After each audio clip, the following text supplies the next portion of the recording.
Good morning, guys. So, as you can see by the title of the page, this is line of action.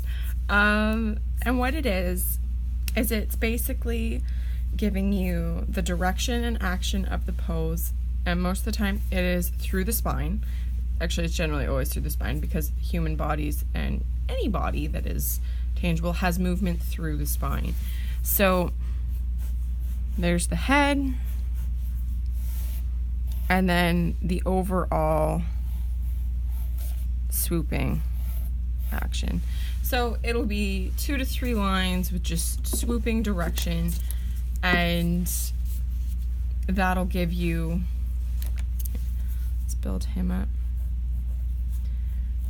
That'll usually give you a basis to go off of to build a pose.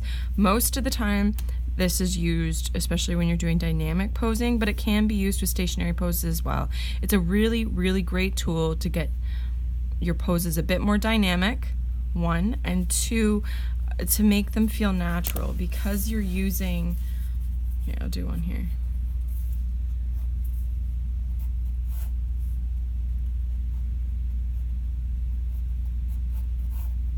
Because you're doing such a simple drawing and you're just trying to do simple curves, so your 2 curves that there'll be the S curve and the C curve. This is kind of more a C curve.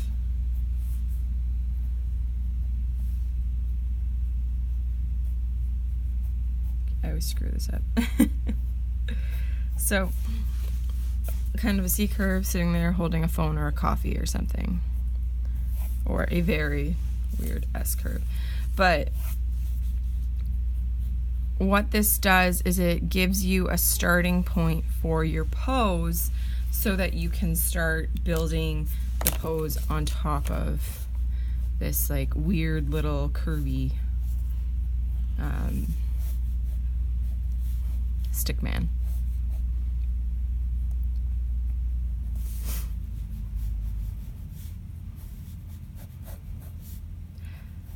When you're working with line of action, when you're doing practice drawings, and when you're trying to find pose and get dynamic poses down, always work loose, because you can go back in with a kneaded eraser and pull back the lines and choose the good lines to keep. You want to keep the energy in the pose.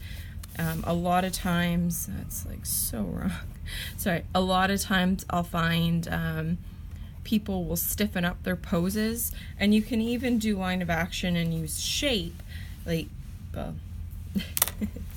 so for instance with her, when I was drawing her originally, I kind of did one of these, so she had that, and then she had that, and then I did the arms, but I was building her more with shapes.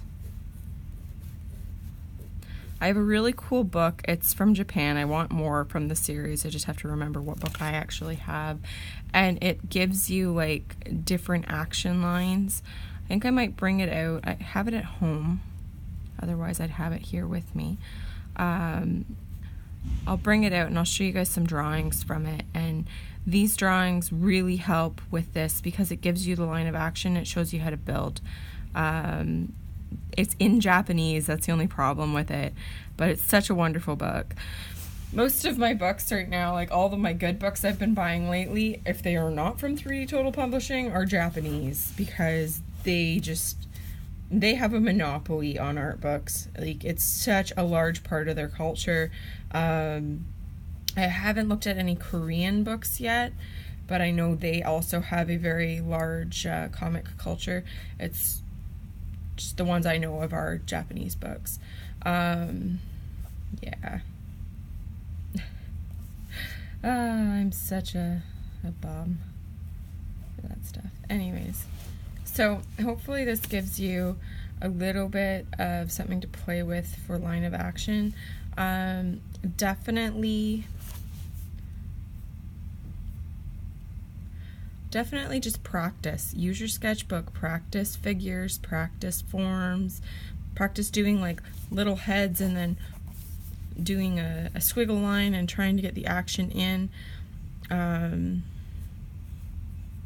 Give yourself a couple of lines to play with, because that way you can get what the body and legs are doing, which are generally one form, and then like one swooping motion, sorry, because again they are attached. And then give yourself a line, an action line for what the arms are doing. So as you can see, I did use action line for this guy's pose, and he's just doing a very stationary, checking his phone type pose. So you can use them for different things, but they're always good to have because it makes your drawings a little bit more lifelike and it gives them a natural feel. I will do more on this. I will start building with this over my next few videos in the week. I hope you enjoyed the video. I will talk to you guys later. Bye.